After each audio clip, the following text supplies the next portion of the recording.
venir ce matin pour cet événement. Je crois qu'il n'a pas besoin de présentation, surtout pour ceux et celles qui ont assisté à sa prestation hier soir. À côté de Gilberto est Claudio Prado, qui est une associée, peut-être je pense l'associée la plus proche de Gilberto Gil, qui Claudio dirige la direction de la culture numérique au sein du ministère de la Culture brésilien. Et nous avons également ici à la table 4 présentateurs, des gens qui sont tous impliqués d'une manière ou d'une autre dans différents aspects de la thématique qui est au cœur de la conversation de ce matin. Je les présenterai brièvement à tour de rôle quand on viendra à chaque tour. Le format pour ce matin, c'est qu'à tour de rôle, nous aurons de très brefs exposés sur un aspect spécifique de la thématique globale, qui se terminera avec une question ou quelques questions posées à Gilberto Gil, et ensuite il y aura un échange, une discussion, et on passera à tour de rôle à travers les 4 aspects de la thématique, et on va prévoir également des moments d'échange avec la salle. This is a bilingual event in the sense that we're going to have 2 presentations in French and 2 presentations in English, and if people from when you intervene, feel free to intervene in either English or French. The presumption will be that people understand what you're saying. Gilberto Gil can take questions in either English or French. If any of you are inspired to intervene in Portuguese, I would say please be brief and take into account, consider that most of the people in the room may not understand what you're saying, so perhaps sometimes in either English or French. So then, without further ado, we will go immediately to the first presenter, Anne Goldenberg, who is going to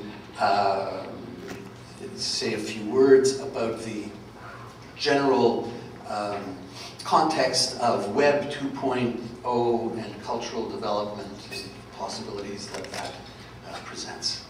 Have a good morning, everyone.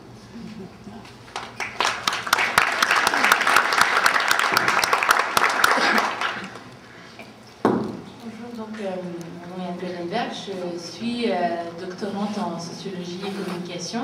Je m'intéresse beaucoup au wiki et je pense que je suis également militante des logiciels libres, formats ouverts et des approches et projets participatifs. Donc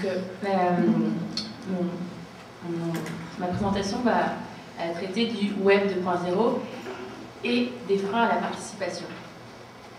Alors, l'Internet a d'abord été utilisé par des informaticiens universitaires issus de milieux très favorisés en matière d'éducation et d'accès aux technologies.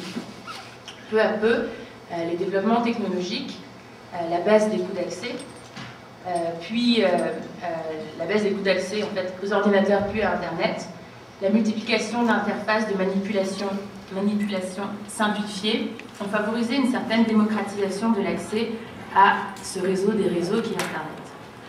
On parle aujourd'hui d'une nouvelle culture plus participative qui oserait désormais massivement faire partie du web et faire du web un support d'expression et de créativité.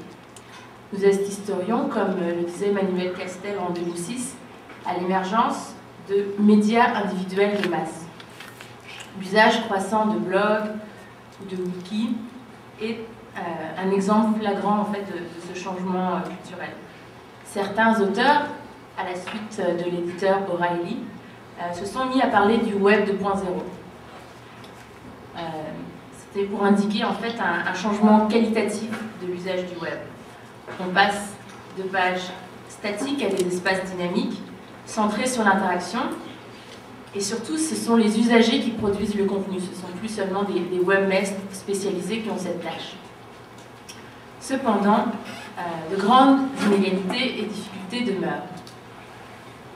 D'une part parce que, comme l'a montré Manuel Cassel en 2002, les inégalités sociales se retrouvent amplifiées par l'inégalité de l'accès à Internet. Les plus pauvres sont proportionnellement en perte de richesse croissante par rapport aux usagers du web, qui trouvent des ressources non seulement économiques, mais aussi informationnelles, sociales et culturelles. La concentration des ressources accessibles en ligne exclut ainsi trop souvent un souci pour les plus démunis, et donc le web serait surtout fréquenté et alimenté par une classe privilégiée. D'autre part, une approche très commerciale de l'informatique a contribué à une diffusion massive de logiciels propriétaires, qui constitue en fait une habitude coûteuse et difficile à déloger. Enfin, les industries culturelles, le cinéma, les majors du disque, ainsi que l'édition scientifique, continuent de restreindre par des licences prohibitives et des moyens techniques l'accès, les possibilités d'appropriation et d'usage de contenus culturels et scientifiques. Au Québec, comme en France, d'où je viens, nous sommes plutôt dans un contexte de lutte contre des gouvernements qui émettent des lois et prennent des mesures punitives en défaveur de l'appropriation citoyenne des technologies. On considère donc ici que l'innovation sociale, culturelle et politique liée aux technologies informatiques vient surtout des gens, des organismes communautaires qui s'entraident et diffusent leur production vers le reste du monde. Il y a bien sûr quelques timides initiatives gouvernementales et quelques courageux politiciens qui vont à contre-courant ou qui se lancent dans ce qui est parfois pris comme une folle avant-garde, la promotion de logiciels libres, de licences libres, pour la diffusion de créations culturelles, la mise en place d'archives ouvertes pour la diffusion scientifique et la diffusion de formats ouverts. La posture du ministère de la Culture brésilienne semble assez exceptionnelle dans ce domaine. Je sais que vous soutenez officiellement le logiciel et les licences libres, que vous avez réalisé plusieurs initiatives favorisant l'accès aux plus démunis, comme l'espace des rêves, Espace dos Sonhos. J'imagine que votre action rencontre cependant quelques obstacles. Donc voici ma question. En vous basant sur vos initiatives, quels sont les principaux obstacles rencontrés par la population brésilienne d'une part et par le gouvernement d'autre part à l'appropriation et à la participation au web? Concernant la population, je pense que...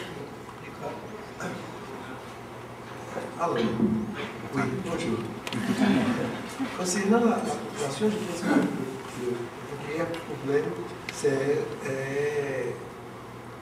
est lié à la question de l'exclusion historiquement établie. La manque d'éducation, la manque d'accès au milieu. Bon. Et spécifiquement concernant l'Internet, le cyberespace et tout ça, la manque de la bande large,